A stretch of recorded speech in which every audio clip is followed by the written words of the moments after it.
everyone. Good morning, good afternoon, good evening, wherever you are in the world. Welcome to a Friday Fireside Chat. I'm Rita McGrath, and I will be your host, I guess, for this. I'm joined today by Judy Samuelson, who is the Executive Director of the Business and Society Program at the Aspen Institute, one of the, I would say, most highly regarded think tanks on issues that look at that intersection in terms of what business owes society, what society owes business, how do we make those two work together better. And very excitingly, she's got a fantastic new book that's just out. It's called 6 New Rules for Business. And I'm going to be asking her to talk about her book, answer some questions, talk about events happening today. We do monitor the chat a little bit for questions. So if you have questions, feel free to pop them in. If we don't get to them all live, we will respond to you after the seminar's over because we capture them. Without further ado, welcome, Judy. Thank you so much. I'm so delighted to be doing this with you, Rita. Oh, it's a real honor. I mean, you're somebody I've wanted to meet forever. So this has been a fantastic excuse. So let's start off with the premise of the book, 6 New Rules. And I'll just lay them out and then perhaps have you comment on why this book, why now? So rule number 1, reputation, trust, and other intangibles are seen to drive business value, not just physical assets. Businesses are able to serve many objectives beyond shareholder value. Corporate responsibility defined far outside the business gates. Employees give voice to risk and competitive advantage. Culture's king, talent rules, and we need to be co-creating to win. I think those are the 6 big headlines that you talk about. So let's go back to where this started. What got you working on this? Why this book? Why now? Well, the ideas started to take shape before I founded the Business and Society program at the Aspen Institute.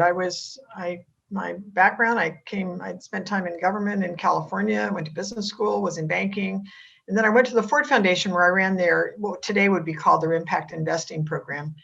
And in that period of time, we had these kind of we used to call them the corporate titans who sat on the board of the Ford Foundation, Henry Schacht of Cummins Engine and Bob I love Henry. He taught at Columbia for many, many years. He's of course he did. Amazing leader. Yes, he's an amazing leader.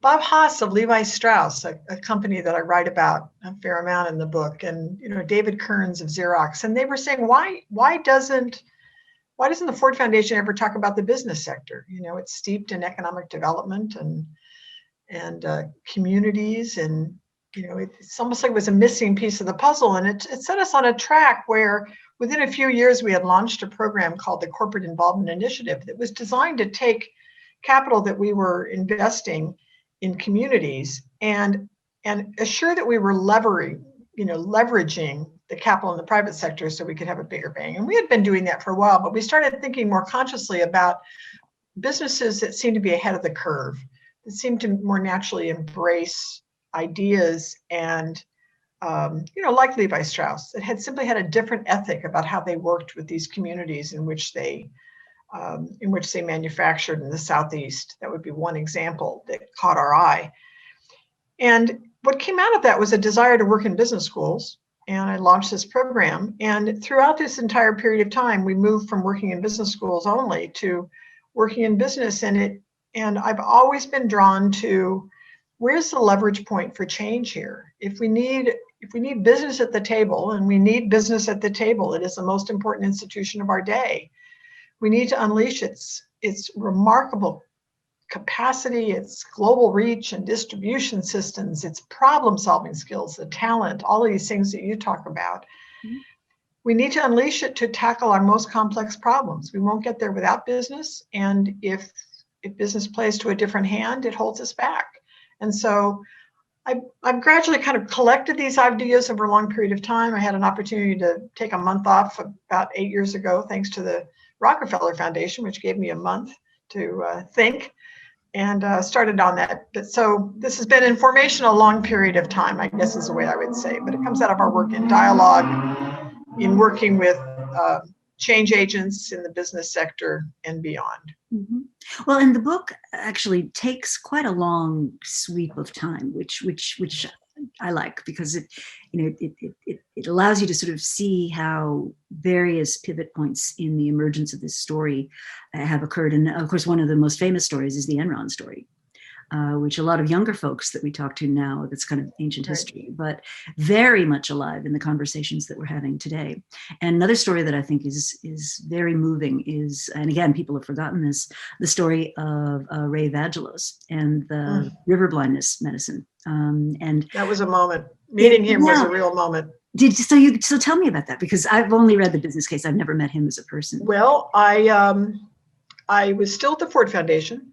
I had made half of the decision to see if I could create something to amplify the work we had been doing, and I was testing whether or not the Ford Foundation would underwrite me to get going. And when you're at the Ford Foundation, anybody will take your phone call. They never know why you're calling, and they think you might be coming with money. That's the way I always thought of it. So I used that calling card to a fairly well in my last months there.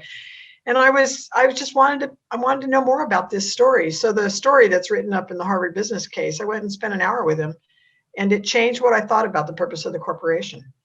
The story, of course, is that going back now decades, that Merck, he was the CEO of Merck at the time, and they had discovered a drug.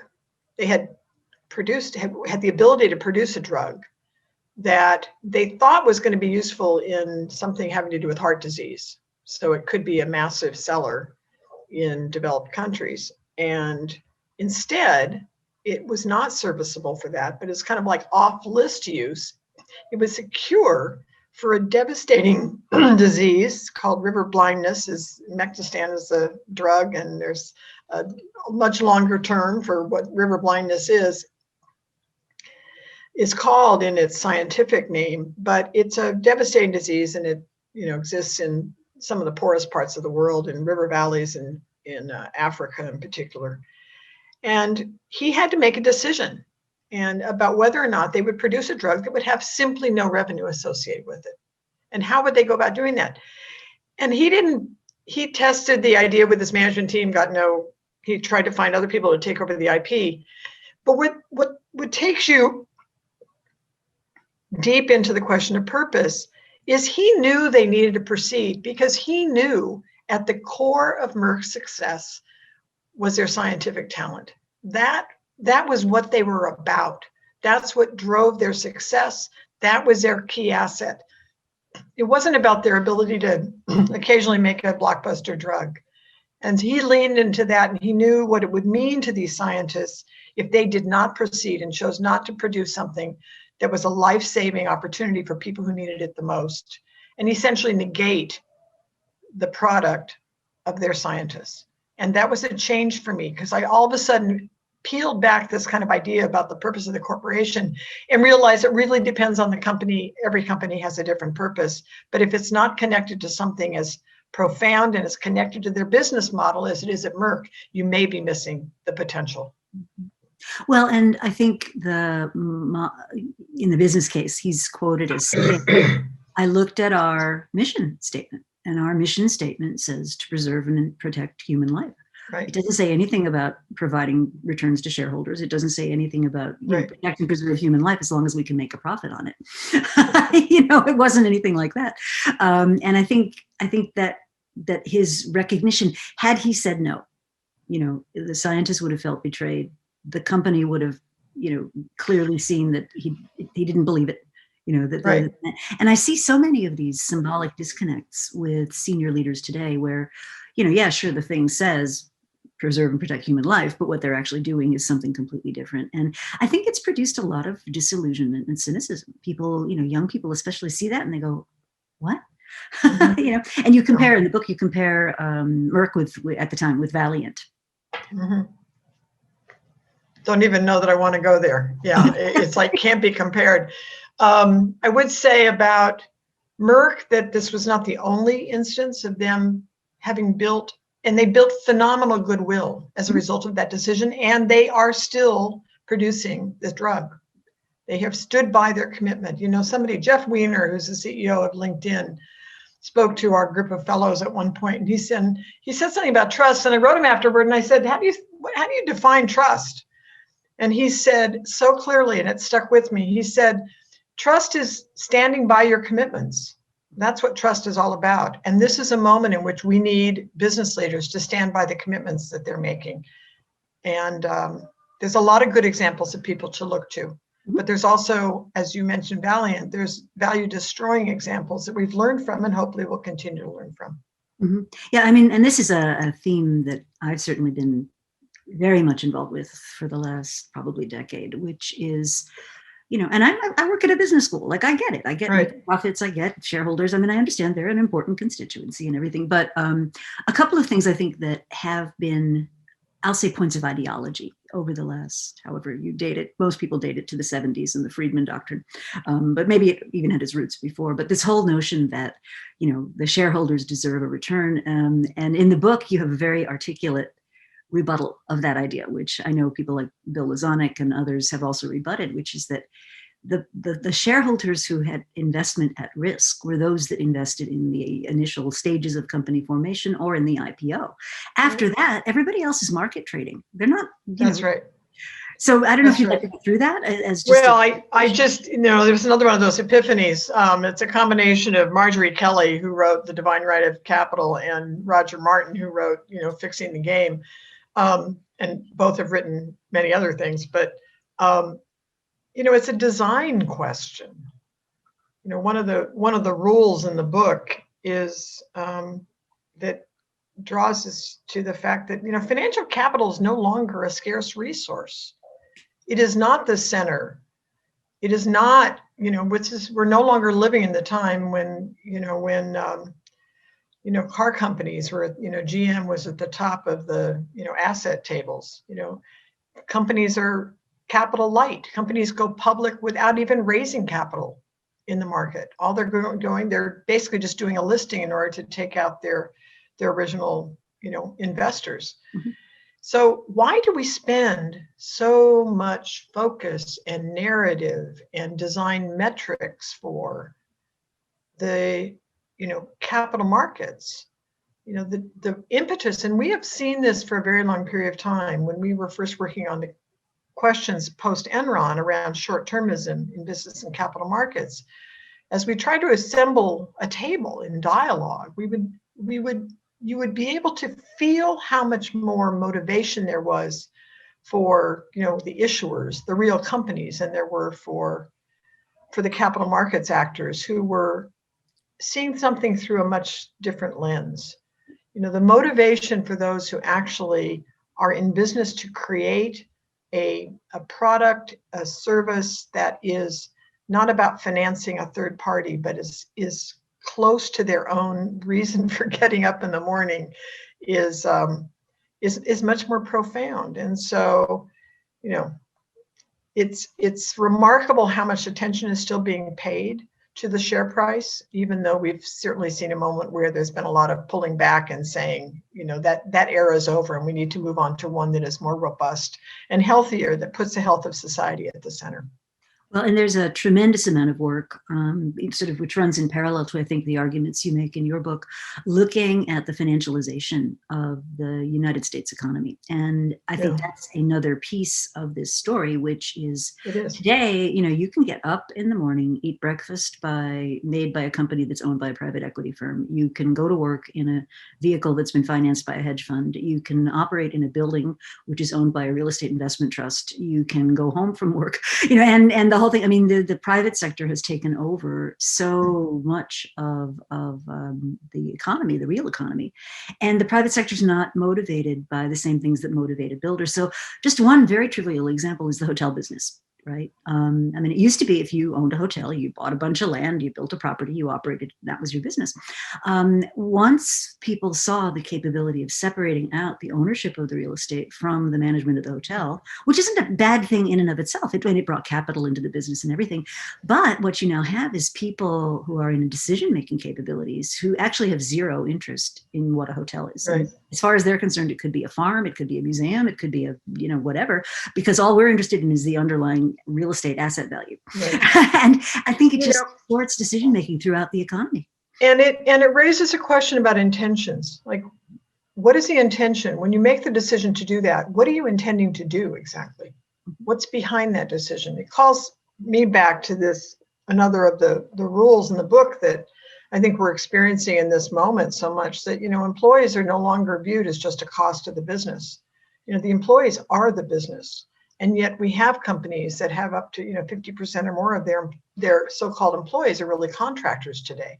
So we've taken people that are still working in the name of the business that may be working on the other side of the cubicle from you, and they don't have the same rights or the same benefits or the same kind of financial and job security.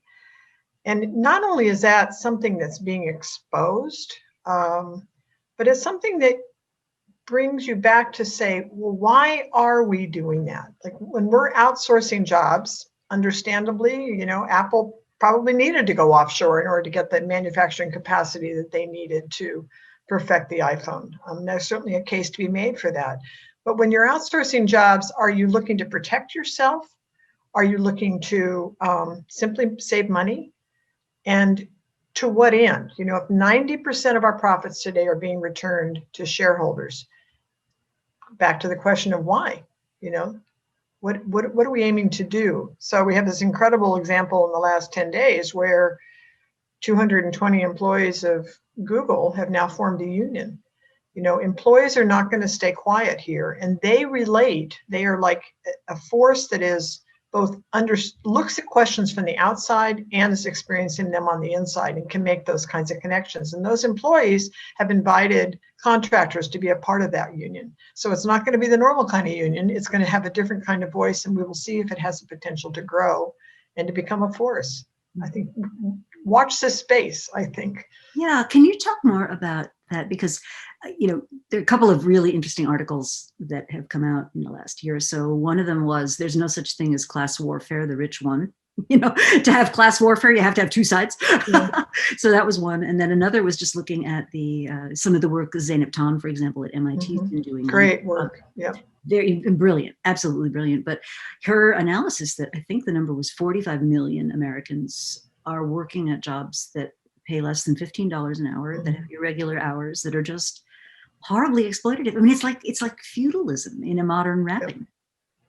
Half of the states in the country, I think it is, are still at a minimum, the federal minimum wage, which is $7 and something. $7.25, I believe.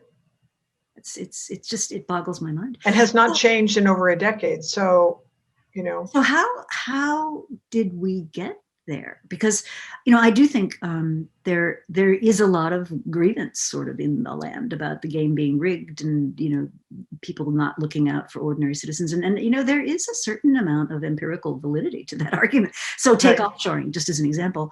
There's some really interesting work being done on the local consequences of global outsourcing decisions. And, you don't even have to go much farther than I'm in Princeton right now, and up the road we have Trenton. And there was a fascinating book written about what happened to the small manufacturers and the laborers in Trenton when those firms got bought by big global companies, and essentially everything that had been manufactured there was outsourced. And yet we don't pay any attention to the local consequences of those things. And so I just wonder how we got to that place where that stopped mattering. Well, it does kind of start with Milton Friedman. Yeah. But it took a big step forward when scholars said the way to assure that, in the 70s and the 80s, when it felt that we had lost our kind of we were losing our national competitive advantage to Japan and other economies that were starting to move forward and adopt some ways of operating that we were kind of maybe slow to move toward. The sense that the shareholder becomes an organizing principle in that moment. So it becomes a single objective function that becomes the organizing principle and starts to advance the ideas that, by, scholars at Harvard and elsewhere about, let's tie the executive to the stock price.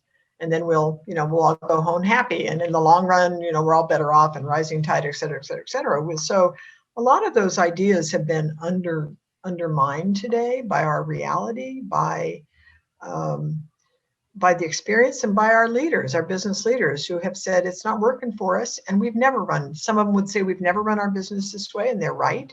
I think the piece I would agree with is that managers, business executives who run these extraordinarily complex companies, none of them can manage by one a single objective function. The idea is preposterous. Of course, there are myriad influences and inputs that are critical to your success. Deep supply chain, I mean, Pepsi, tens of thousands of farmers that they need to try to figure out how to corral to produce all the potatoes they need for the, Lay's potato chips. I mean, these are complex endeavors, and you simply don't get there without being very clear. First of all, what are you really trying to accomplish, and what is absolutely critical to your long-term success? And then one of the things that are more layered and that maybe are more nuanced, but getting clear about those and then aligning those intentions with your operations is, of course, really, really hard work is. And so I do think, Milton Friedman is 50 years ago. I think we're moving on. We have a crack here in the belief system, but there are things that are still holding us back. And I believe the narrative has not been, it's not that it doesn't continue to exist in some domains. We've talked about how important the financial sector is. That's one where it may still be alive and well. Hopefully, we've got the narrative, we've got the business school classrooms that are still teaching to that effect. And then we have this complex question of how are we paying our executives? Mm-hmm. And I write about these 6 rules, and then I have a couple chapters about the things that are holding us back. And one of the ones is pay. We still have our CEOs tethered to stock price or to measures that are linked to stock, total shareholder return being the most common one. Mm-hmm. And you can say it's long-term, but if 60, 70, 80% of your pay is wrapped up in the stock price, I'm pretty sure I know what you're thinking about when you get up and brush your teeth in the morning. Absolutely.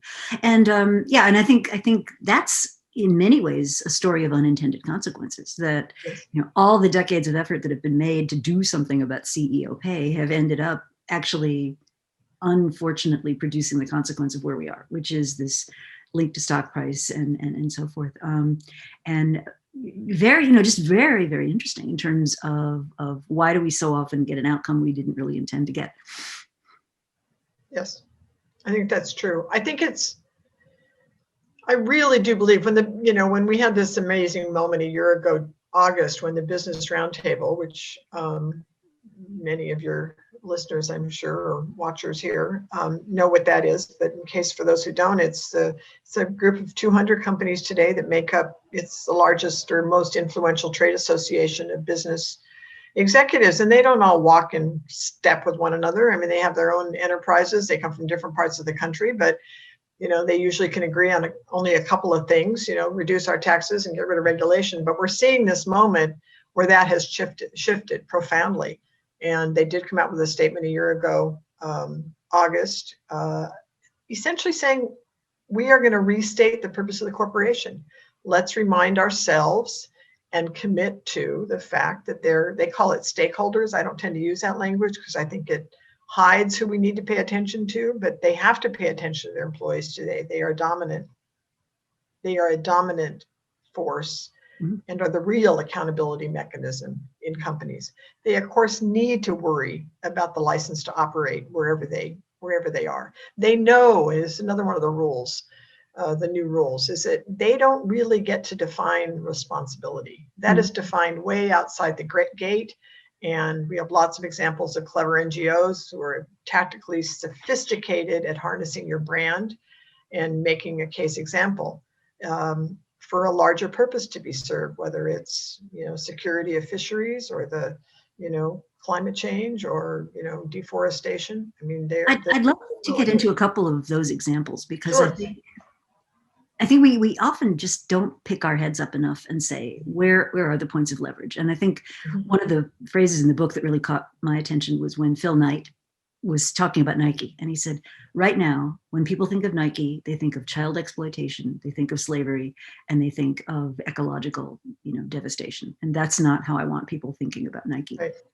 And Rebecca Henderson also uses the Nike example as a case in point of how you can't do it alone, I think is part of the problem, right? That you can't unilaterally decide you're going to change the rules for every company on the planet. And there's always going to be someone who's going to take advantage. So what are some more examples of that those kind of points of leverage where you really can have an impact on what the corporation is thinking about? Well, I mean, he really said, Phil Knight said game over, Was Nike the worst actor? Absolutely not. I'm sure there were all kinds of, pieces maybe of their supply chain, but everybody else's supply chain who was in the shoe or clothing business, of things that they wouldn't have been proud of if they were exposed. But they were a brand that could be utilized to make a larger point about human rights and labor conditions. One of the companies that I hold Nike in very high regard for the changes they made. And, they continue to do some things that are remarkably bold. Levi Strauss is another one. Levi Strauss, they didn't need to have their feet held to the fire, but they have this remarkable family legacy that somehow has equipped them over decades to continue to kind of be the first mover on some important changes. And one of the things they did is that they simply went totally transparent about their sources of supply. They didn't want to be pulled down by their industry. They wanted to be able to continue to lift up their industry. And by going totally transparent, this is not something you do if you're worried mostly about competition, because of course you're not going to release, it's like releasing your IP if you're a drug company.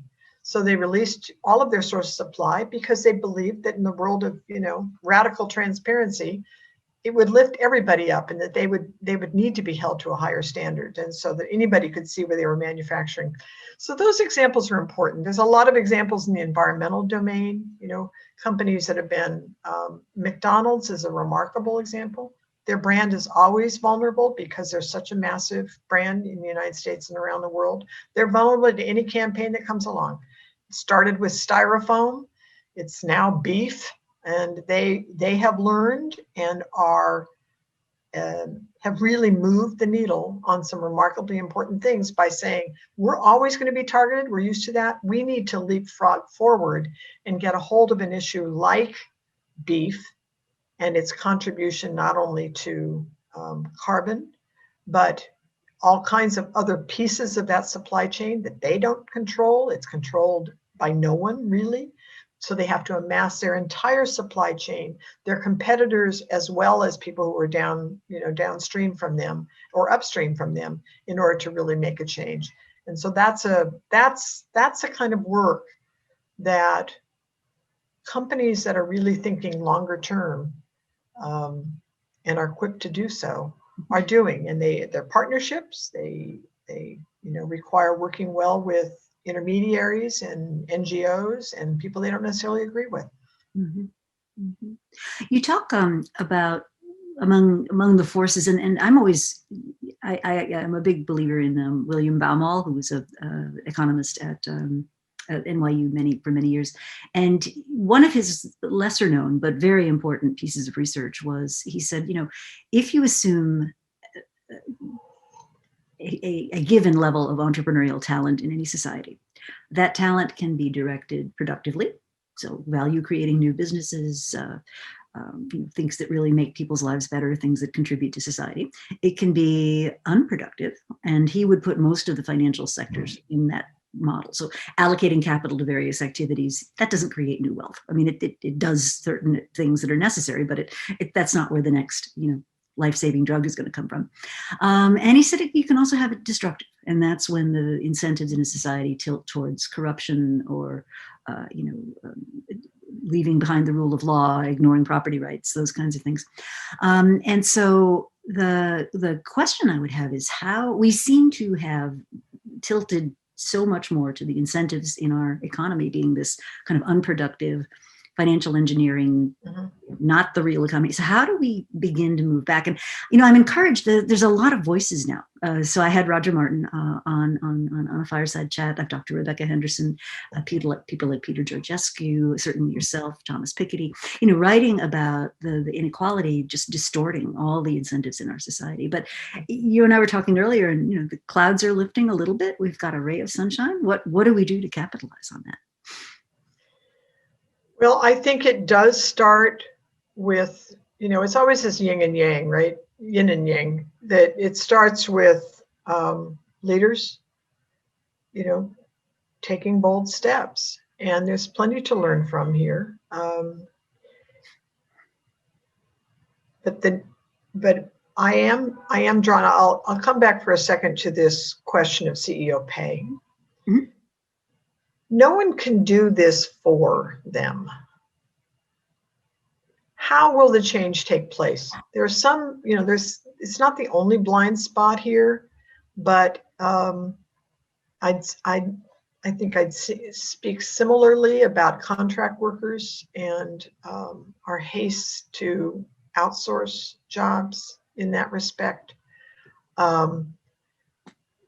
Policies on how do we think about paying taxes is another one of those third-railed issues. We don't really, will we see different results in this next year when there will undoubtedly be attempts in a new administration to raise taxes on high wealth individuals as well as corporations. Will the business community use this moment to essentially say, we won a hard-fought battle under the Trump administration to reduce a remarkably high tax rate, 36, 37, 38%, down to something closer to 20%, 21, 22. That was a hard-fought battle, but what the piece that they didn't do then was to finish the job and lift up everybody to the 24% level. We continued to apply unfavorable advantage. Companies continued to secure their own favorable tax treatment, and so we don't end up feeling that somehow this accomplished something that was really that the business community was responding in kind and saying, thank you, we got something that's critically important to us, and now how do we continue to make sure that we put the health of society at the center of how we think about tax payment? We're still hiding taxes here and there. There's still a robust industry that's, engaging in transfer pricing and all of these things that make it possible to keep money offshore and to et cetera. So, I think I'm back to calling forth on the business community. We've had this remarkable moment we're having this conversation days away from the inauguration of a new president, and after the Capitol has been, ransacked by a mob, horrible violence, and, business leaders courageously started saying, we're not going to, I don't know if it's courage or not really, but started saying we can't have our money associated with people that are not holding up the rule of law in this case. But, I hope that, again, the business community is going to go deeper here and say, what is our money in politics designed to do to begin with? And is this really going to be a moment of reckoning about the cesspool of money in politics? Or is this just going to be a momentary pause and then back to business as usual? Mm-hmm. So it's the same thing on pay. How does the change take place? It typically takes place when you have a small core of companies that do something different, that courageously change the norms and the conventions. This is something that Roger Martin has written about in the work, the article he called the Virtue Matrix, where you have a company that disrupts the norm, changes how we think about what's possible, and then elevates their competitors, as opposed to, even though they had put themselves at unfair advantage in doing so. And changing CEO pay means putting yourself personally at unfair advantage. You're not going to be paid as much, but you're also going to think differently about what are we paying the executive to do, and what does the health of the enterprise need? We had a call on pay yesterday, our own webinar, to elevate the work that we've been doing for years that has resulted in a set of principles of pay called the Modern Principles of Sensible and Effective Pay. Oh. And one of the things we talked about there, our partners at Korn Ferry, Don Lohman from Korn Ferry was on the call with us, and he said, I wish there were companies that would essentially zero basis. Let's start over. If we were designing pay fresh, how would it look in this moment where a CEO is a leader now of a community? They have leadership of an ecosystem. They are not just leading an enterprise in terms of a traditional way of it's being measured on the balance sheet. They understand the new rules, that the real value is locked into intangibles and things that are hard to measure. This is a fundamental change, and they know they need to lead into that. Well, then how would we pay the executive? Understanding that we have reasserted, and if there's anything we learned in COVID, is that our enterprise really is employees. They are the enterprise. So what would that look like if we were designing differently? the compensation system and assuring that we're not putting the stock price at the center. Instead, we're putting the long-term health of our enterprise at the center. And you've spoken in the book about the duty of directors to look after the long-term health of the enterprise itself. And I mean, I've been working this last year a lot with boards, especially a fabulous group called Extraordinary Women on Boards, which is— Ooh, that sounds great. Oh, we need more of them. They're amazing. They're amazing. And they come together and they talk about, things that maybe they wouldn't feel comfortable sharing in a mixed group, but they can really be very honest with each other. And what they are very hungry for is, how would I know? What are the metrics? What would tell me that this organization is being managed, in fact, for the longer term? And we don't have incredibly well-developed metrics yet, although I do think the World Economic Forum is making some efforts along that regard. So, trying to measure some of these intangibles that you write about. Right. So you talk about the intangibles that underlie business value. You talk about trust, you talk about access to talent, natural resources, things that really just can't fall into a dollar and cents calculus. I've got a little sticky on my wall that I just grabbed to get this quote right, but there's a scholar named Jerry Muller, I think he's out of Stanford, who wrote a book called Tyranny of Metrics. And he calls us onto this question of how do we know, and the design of metrics. And he reminds us, I'm just going to read his quote: "Metrics lose their meaning when used to reward or punish performance rather than to diagnose and analyze."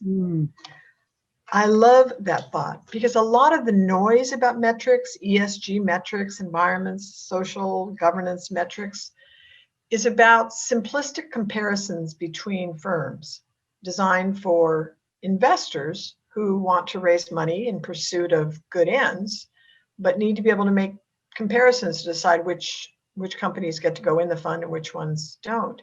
I am much more interested in I'm not going to call it metrics, but ways of measuring. The analogy I would use is the quality movement. When the TQM, total quality management, took hold, it wasn't about the metrics per se. It was about processes. It was about a set of ideas. Empowering employees to stop the assembly line if they saw something wrong. Wouldn't that have been great if they had done that at Boeing? How do we measure then the processes? How do we make sure that we are well informed so we can see where the system is not creating the right kind of thing? Clearly, that's part of the intention when you're doing healthy surveying of consumers to understand whether or not your product is landing well. Certainly, that's what employee engagement scores are about. Is you really want to understand, do my employees, do they want to be here? Do they understand why they are here? What are they thinking about? What's their reaction to who we are and what we are today? And are they fully present? That's about diagnosing. It's not about simplistic metrics and measures. So good on them to be trying to think this through, and we hope we can learn from them. Absolutely. And who was the quote from? We're being asked by our— Jerry Z. Muller, I believe, Muller. And the book is called Tyranny of Metrics. Lovely. And I found it in a podcast under the title Stop Metrics Mania. So you can also research that way. That's fantastic. So one of the things that you've mentioned in the book that I've read about elsewhere was the really remarkable consensus among business leaders after World War II, that they got together in this thing called the Committee for Economic Development. Yeah. Committee for Economic Development, and that they essentially created a template that they all bought into, in which one of the responsibilities they felt business had was to create and maintain good jobs, and therefore to create and enable a healthy middle class. And it just seems to me that so much of what we learned then was very useful and very practical. And the sort of great unraveling we've had since the 70s has proved to be a pretty disastrous experiment for an awful lot of people. Yes. CED went on to, is now part of the conference board. It's was led for many years by Steve Odland, who had been CEO of Autodesk, among others. And he partnered with us when it was still CEO and was part of the Business Roundtable on the work we did on short-termism. So I got to know this story by getting to know CED a bit, and it is a remarkable story. And it was, you know, I was just talking to a colleague. This is a similar moment. I mean, the moment we had coming out of World War II, this is just as important a moment of transition, but we're not all united right now. And so, you know, it's a powerful idea. It's an awesome responsibility to think that the business community could be a useful part of reuniting us as a country and enabling us to take an important step forward. We got a lot of good work to do. You know, we've got important changes that have to happen as a result to be part of the global leader we want to be on climate. Just as one example, we have our own healing to do. You know, these people that feel that they are looked down on, but need both, I think, some compassion as well as a reckoning about whether or not we're distributing the goods fairly in this country. These are complicated questions, but they are not removed from business in its agency. And so I think we need to call on business to be able to think about their own, what is, you know, boards almost need to do an audit. Mm-hmm. Where do they actually have levers to pull? Mm-hmm. And, you know, what's going to require regulation to raise the bar, but where is there real agency within the business decision making? And that's a good place to start. And then there are other roles that business leaders clearly play. You know, their voice has become important. Employees expect them to align with the things that they hold dear. And then, of course, there is this remarkable power they have if they work in coalition. Mm-hmm. And we have started to see the business sector name racism as a problem that they have a role in addressing. Mm-hmm. Well, we would not have seen that 10 years ago. I'm not sure we could have seen it 5 years ago or even, you know, a year ago, but we certainly are seeing it now. So maybe we will see the commitment that we need. Well, and there is a new generation of leaders too, yes, coming up, you know, which I think is interesting.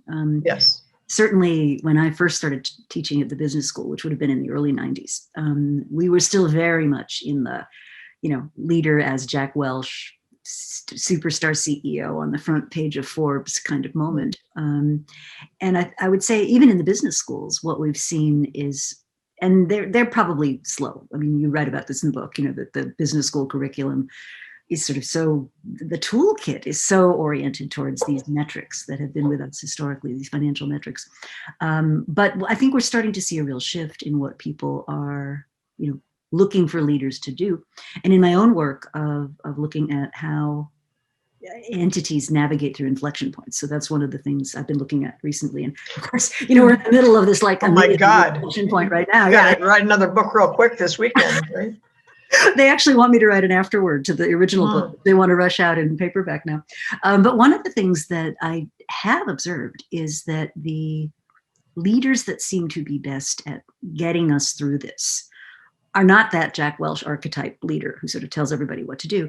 It's much more this notion of somebody who convenes, who's listening, who's responding to new information, who's sort of corralling of yep. coalition of the willing is yep. much more the model that I see. Is that what you're seeing as well? Absolutely. You know, somebody in a recent conversation said, well, what's the one thing you'd advise CEOs to do? And it's like, listen deeply, listen to your own employees. And we've seen some remarkable examples of this. One of the ones I write about is Walmart. You know, Lee Scott, when he was CEO, with Hurricane Katrina bearing down, and this remarkable moment where Walmart trucks were loaded up and finally made it into the center of New Orleans, bearing things that people who were stranded needed, and him realizing that that was good press for Walmart, and this was a change-making moment. He had been pummeled by labor unions, and he had been pummeled by environmentalists for things that are in his control, but were being ignored. And we saw a remarkable turnaround, and Walmart starting to harness their own supply chain to hit environmental goals on energy, on packaging, on a host of different things. And we've seen the same thing with Doug McMillan, who's CEO there now and is now the chair of the Business Roundtable. And so his leadership is doubly, triply, quadruply important. Mm-hmm. And in the wake of the gun, the mass shootings, killings in 2 Walmart stores that happened. When was that? A year ago already? The news cycle these days is like, I know. I feel like a goldfish. I go up. to one end of the tank and the news cycle's this, and then I go to the other end of the tank. Where are we exactly? What month is it? March Ember is what I've been calling it.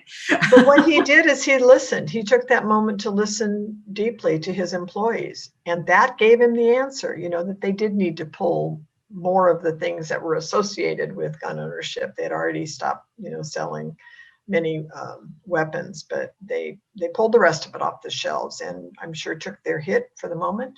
But he knew it was the right thing to do, and he did it because he listened to his employees. Mm-hmm. They were at risk. Another great example is Mark Bertolini when he was at Aetna. And this is an interesting point that Zeynep makes too, which is, it's very easy when you're in the corner office and everybody you meet is doing, was it Herbert Hoover said, everybody I meet is doing really well. And then the way, of course, is they have to be doing well or they don't come in contact with me. So there's a kind of a cluelessness. And what Zeynep would say is that many of these CEOs are actually shocked when presented with the facts of the day-to-day lives of their workers. And I think what hit home for Mark Bertolini when he was CEO at Aetna was that there was a big chunk of his workforce, I think it was 40%, that could not afford to pay for Aetna's product. Yeah. They paid so little, they couldn't afford to pay for their own company's health insurance product. Yep, and he brought everybody up to at least $50,000 a year, if I recall. And that was the decision that he made. We're seeing other executives doing it. Dan Schulman at PayPal has been raising this question. There's a wonderful organization that I am, lucky to be on the board of, called the Financial Health Network. And they have a national pulse survey where they, Jennifer Tescher, the CEO, she'd be a good guest for you. They kind of take the pulse of Americans every year around their kind of financial security. Done extraordinary work on that, and they are also working with executives or working with companies on trying to take the pulse of their own employees, and it's bringing up important data for them. So you have to. I think it's really important when a company can start with their own. It takes down this barrier that this is not their problem. It's not that I'm saying I love working with business people. They get up in the morning and the glass is half full. Those of us who live in the nonprofit sector, it's always half empty. We don't even know how to get it even, 51%, full. We see the problem. That's how we organize our work is a problem. And business organizes its thinking around possibility, around opportunity. Risk, yes, of course, but also around where the opportunity resides. And I think when the opportunity is presented around their own employees, it takes down the barriers to action that might exist if somebody is sitting. That's why the contract piece is so important. They also need to be measuring the health of their contract workers. And if they measure the health of their contract workers, it will help them understand another way to unlock better value for the enterprise and to be making sure that their intentions, the purpose that they state, is aligned with reality and aligned with their own operating decisions. Mm-hmm. So do you see some kind of structure that would extend to contract workers and to freelance workers and to people that are, loosely associated with the firm? Because one of the bargains that the Committee for Economic Development made was they said, we will cooperate with labor, we will take on the burden of providing pensions, healthcare, other goods to employees. We will be supportive of government that fund things, public goods like education, and. I mean, that was all part of that grand bargain. And of course, pieces of that have now kind of come unraveled. And I don't think we're in a position where we want to go backwards. I think it was a very useful model for the time. I'm not sure it's the model for now. At the same time, I get companies need flexibility. They need flexible workforces and so forth. But at the same time, it's, if you have an entire population of people living precariously, they're not going to be great workers. They're not going to have the time to be great citizens. They're not going to be able to contribute in other ways. So I wonder if there's some emergent structure that maybe is starting to look at that. I think let's remember they created the community CED, Community for Economic Development, that was formed they started working on this well before the war was over. They started they were formed in 1943. They said the war is going to end and we'll need jobs, people coming home from the front. I think ultimately they're credited with having created the infrastructure that trickled down to business leaders in every single community who amassed the coalitions locally. Change happens in place. Let's remember how powerful place is. And when a community where you know each other across the breakfast table, at the local diner, when they make a commitment to action, then everybody's covering each other's backs and the risk is less to bear. So on a national scale, it's harder to do. It's frankly harder to do. But we do need to start with, I feel this profoundly, that it starts with the mindset of the executive.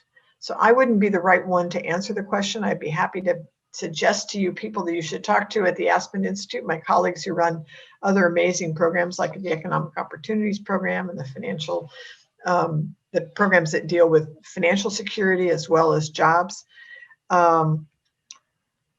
They'll be thinking more about policy and structure. In the Business and Society program, we start with what does the leader believe? We go way up the food chain on Danella Meadows and systems change. And I would start with the question of what are we aiming to do with contract workers? Why are we making the decision we are? What is our true aim there? And is that consistent? Because the first thing we need to do is rethink whether that's the right thing to be doing. Do we accept it as it is, or do we actually at least question the underlying premise of why so many jobs have been put on the other side of the wall? And then there are important, there are agencies that employ millions of people. And I think in this moment, companies like Adecco that are actually raising new questions about, are we assuring our responsibility on the other side of this wall? Are we assuring that those jobs are good jobs in all the respects in which Zainab Tom would talk about it? So I think they also are corporate citizens, right? They also have responsibilities. So that is part of our reality. Contract work isn't going away anytime soon. And maybe it shouldn't. I mean, maybe it's a good thing to do. And maybe there's different ways to approach this question, but it does get back to business leadership. Mm-hmm. Mm-hmm. So your book is just freshly out. I hope 3 days.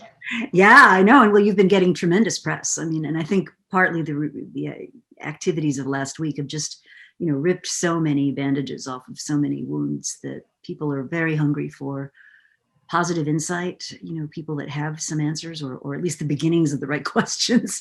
And I love your question about what is it we're trying to do. I think that's very profound when you really dig into it. Why do we have so many contract workers? Why do we have, some of these business practices that everybody kind of recognizes aren't really great?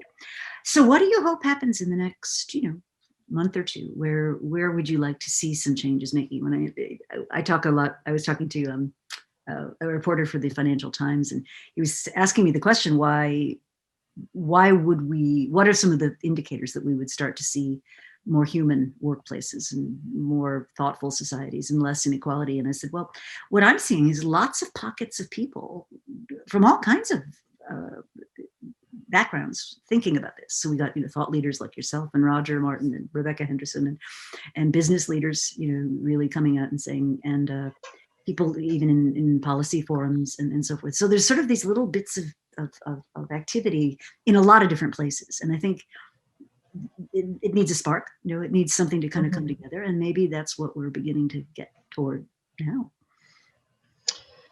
Well, a few months is a short period of time. It's impossible for me to talk about a few months, if I take your question literally, and not tie it back to the, outset of the 100 days, the 100 days that Biden will have to set the agenda. And business is going to be a part of that conversation.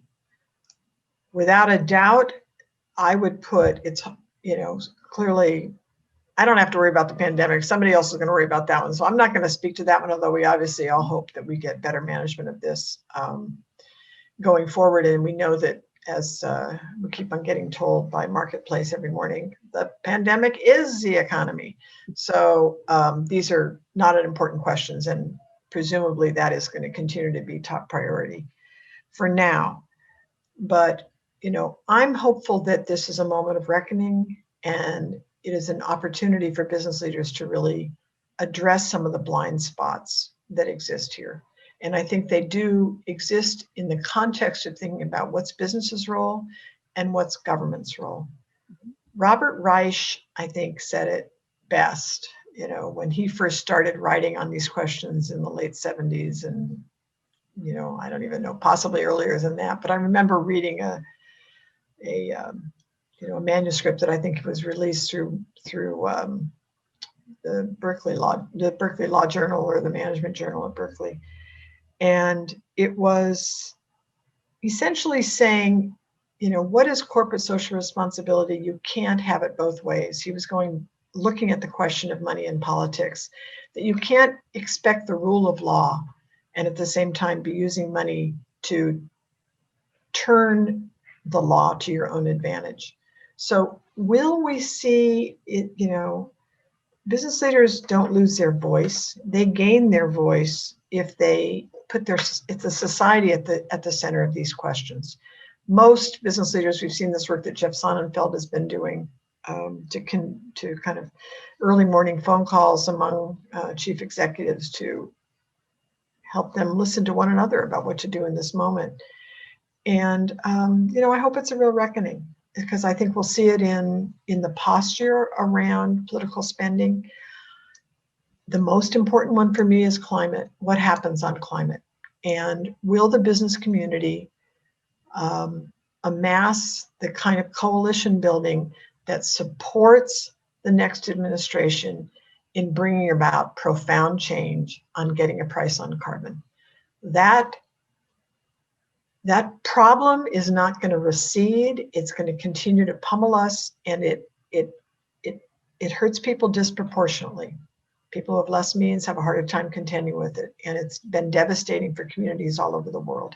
And so we don't have a choice. We have to move aggressively. Pepsi just announced, I think yesterday or the day before, amazingly aggressive goals. This is a profound moment where they have stepped in, a company that has a remarkable footprint. It's almost different than when Microsoft did at the beginning of the year, because their footprint is so profound. So I am encouraged by what I'm seeing. I'm hopeful that business will step in this moment and really use this moment to also restore trust in business. Because again, standing by our intentions with our actions is the work that's ahead of us now. So we'll see. That's really inspiring. So, readers, listeners may be new to this whole set of activities. Where do they go to get smarter? What resources would you recommend they go check? Buy my book. Buy the book, totally. And do I get to say that? See, this is my first time at the rodeo. I'm having a hard time being self-promotional, but they can certainly go to the book website, which is my name, judysamuelson.com. Mm-hmm. You can order at your local bookstore or wherever bookstores are sold. I commend a site called bookshop.com, which allows you to both buy the book online quickly, and you can find my page there, but also in the process, support your own local bookstore. So I love bookshop.com. That's a great resource right there. Absolutely. So, there's a lot of resources. We have a lot of resources on the Aspen Institute's website, our own business society program. If you're interested in the work in business education, we have deep, deep, deep work in that domain. And I think business schools have made remarkable change, and we need to celebrate the change at the same time that we lean in on expect change in how we teach finance. Absolutely. So there's a lot to be said about that. There's a lot of the work that we've been doing, and I'll call out one more thing on worker voice and a creative laboratory that's designed to elevate the best thinking about how governances need to change to support worker voice and worker power in this moment. So those are some of the resources I would cite on our own, Aspen BSP, Aspen Business Society program page, and but also again call out the work of many, many, many other fellow travelers. And I hope you save what's in the chat today so I can look at it I and will. Yeah, I'll forward that on to you. on some of the things that may have come up specifically here that maybe our team can respond to and refer them on. Absolutely. Absolutely. So we're unfortunately kind of at time. Thank you so much. You've been a hero of mine for a long time, so it's a privilege to be able to meet you and back at you, Rita. Ideas. And so we'll save the chat. We'll get back to you all. Thank you for joining with us, and to be continued. And please let me know if I can be of help. You know, if you see places where an itinerant business school professor can be of any use, I'd be happy to join in. Thank you so much. Thank you for your time today. I really appreciate it very much.